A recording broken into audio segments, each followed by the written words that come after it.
পেয়েছি এই রমজান মাসে অন্তত আমরা সিদ্ধান্ত নিতে পারি যে এক ফ্যাসিস্টের আমরা বিদায় দিয়েছি, বাংলাদেশের মাটিতে যেন দ্বিতীয় ফ্যাসিস্ট পয়দা না হয়। এই জন্য আমাদের চিন্তা করতে হবে, আমাদের কিছু করতে হবে। শেখ হাসিনা একাই ফ্যাসিস্ট নয়, শেখ হাসিনা একাই ভোট ডাকাতি করে নাই।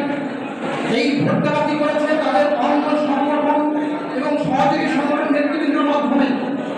প্রিয় উপস্থিতি, অনেক দল এখানে আছেন, আমি স্পষ্ট করে বলতে চাই, যারা এই ফ্যাসিস্টের পয়দা ফ্যাসিস্টকে ক্ষমতায় যার সিরিজে ব্যবহার হয়েছে, এরা আজকে বাংলাদেশ থেকে পাতে বাধ্য হয়েছে।